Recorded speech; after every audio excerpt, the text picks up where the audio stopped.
Everything is going to be okay, guys. We're gonna win. We're all going to pass the exam together. It was in this moment we knew we f***ed up. Jump cuts, backstories, connecting two perspectives that stem from the same flashback. I love storytelling where they skip ahead so you're left confused with help from the context of, let's say, a plan like Frieren and Freiren's plan to fight the replica Frieren, like Dinkin, Methode, and the others' plans. That's my favorite part about this storytelling. You can make something chronological and mess with the time presentation to make the story feel a lot more compelling, and Frieren Season 1 Episode 26 is like the prime example of that. And of course, guys, there are going to be spoilers up to episode 26, but this video is gonna focus on what Frieren does with their storytelling that is so damn good. Episode 26 is special for two reasons: its use of flashbacks and booty traps. Just kidding. Its use of flashbacks in the buildup of this walking red flag, Ubel, and I guess the animations is a little bit out of this world. Last episode we had a classic Heroes Party flashback, and this episode it's centered around Ubel and Sense's flashback. At this point we have a good idea of Frieren with the Heroes Party with Himo, Aizen, and Hyther.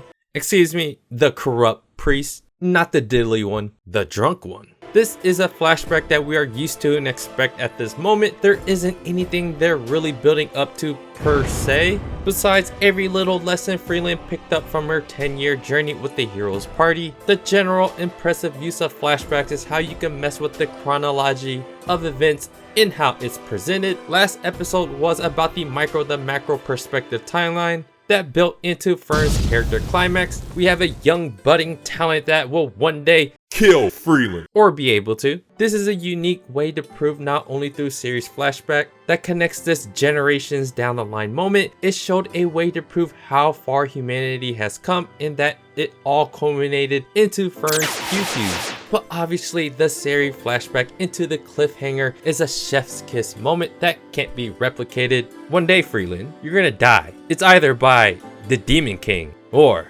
some little girl with purple hair. This episode in particular focused on Ubel and Sense's past. A majority of the flashback is from Sense's perspective. We were all thinking the same thing when it comes to Ubel at some point. How the hell does this green haired girl keep getting away with murder?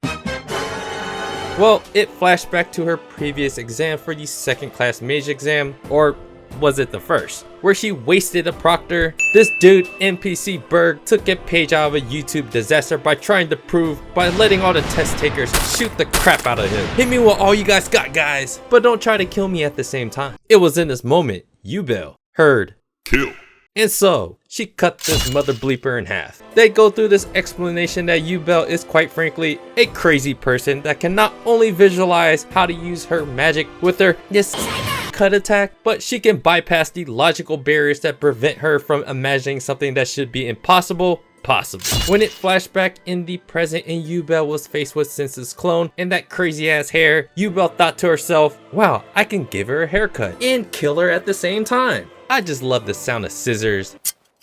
Sense and Ubel's flashback informed us and confirmed that Ubel is just a crazy person. Ubel's the perfect counter example to Flame's let's give magic to everyone. Are you sure everyone? Flowers are beautiful, but roses are too. For the dead. I love it when parts of the stories are all traced and weaved together through multiple people's perspectives, stemming from a specific event or memory. It was from this flashback and overall lesson of the arc that working together, assessing your strengths and weaknesses, including your own, and how that makes for a good or bad matchup. 99.99% of everyone is not Frieren, and even she has an exploitable weakness. Yeah! The booty trap. This episode continued the use of real consequences for real men. Not everyone can succeed, pass, and be unfazed. L's need to be passed out. And it all has to come from characters that we are starting to like Dunce.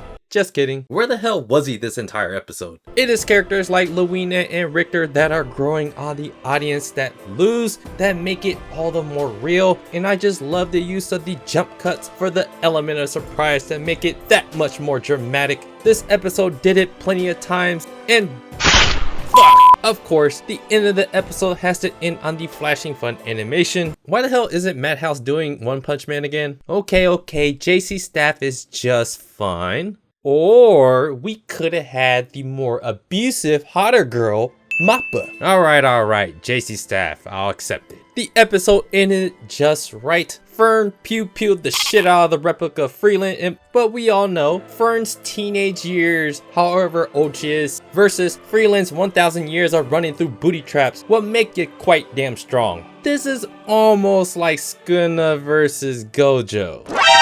Well guys, Frieren is OP and Fern helped slow down the replica of Frieren just enough by letting her guard down for the real Frieren to blast her to smithereens. By the end, we get the heartfelt, lucid, humorous ending. A lot of people still pass the second exam, and there is nothing like the deep dark pits of a booty trap to make you go, aww, that's cute. So guys, this entire episode, I really love the perspective that they use for the flashbacks. There's been plenty of times in anime where certain characters, they go through a flashback and they kind of all weave the story together to kind of fill out the context of what happened in the past. And that's what they did in this episode with Ubel. And since the prior episode, they did the micro to macro for how they built up Fern's big epic moment, and I love that use as well. Frieren, they just use many different ways of flashbacks to really explain a particular lesson